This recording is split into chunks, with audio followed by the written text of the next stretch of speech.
दलित वस्ती निधीचा गैरवापर, सांगली मनपा विरुद्ध चौकशीची मागणी. आमदार गोपीचंद पडळकर यांच्याकडे डॉक्टर महेश कुमार कांबळे यांचे निवेदन. सांगली, मिरज आणि कुपवाड शहर महानगरपालिकेत लोकशाहीर आणाभाऊ साठे नागरी वस्ती सुधार योजनेअंतर्गत मिळालेल्या निधीच्या वापराबाबत गंभीर तक्रार समोर आली आहे. आमदार गोपीचंद पडळकर यांच्याकडे करण्यात आलेल्या निवेदनात या योजनेतील निधीचा मोठ्या प्रमाणात गैरवापर झाल्याचा आरोप करण्यात आला आहे. तक्रारीनुसार अनुसूचित जाती व मागासवर्गीय समाजाच्या वस्त्यांमध्ये मूलभूत सुविधा व विकास कामांसाठी शासनाने सन 2024-25 या वर्षासाठी सुमारे 22 कोटी रुपयांचा निधी मंजूर केला होता. यापैकी मागील वर्षातील उर्वरित रक्कम वजा जाता सुमारे 13.30 कोटी रुपये उपलब्ध होते.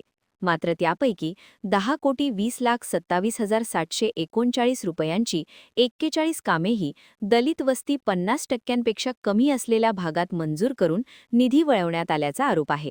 यामुळे प्रत्यक्षात ज्या वस्त्यांना या योजनेचा लाभ मिळणे अपेक्षित होते त्या मागासवर्गीय वस्त्या विकासापासून वंचित राहिल्याचे निवेदनात नमूद करण्यात आले आहे. तसेच या प्रक्रियेत प्रशासक, आयुक्त, जिल्हाधिकारी आणि संबंधित अधिकाऱ्यांनी नियमांचे उल्लंघन केल्याचा आरोपही करण्यात आला आहे. दरम्यान या प्रकरणी न्यायालयातही दावा दाखल करण्यात आला असून संबंधित 41 कामे रद्द करण्याची आणि दोषींवर कारवाई करण्याची मागणी करण्यात आली आहे. न्यायालयानेही याबाबत प्रशासनाला नोटीस बजावली आहे. तसेच निधी वितरण प्रक्रियेत शासनाच्या नियमांचे पालन न करता थेट देयके अदा केल्याचेही समोर आले आहे. त्यामुळे संपूर्ण प्रकरणाची सखोल चौकशी करून दोषींवर कठोर कारवाई करावी. तसेच योजनेतील निधी योग्य त्या दलित वस्त्यांमध्ये वापरला जावा अशी मागणी करण्यात आली आहे. महान कार्य न्यूजसाठी आदिमाने, मिरज.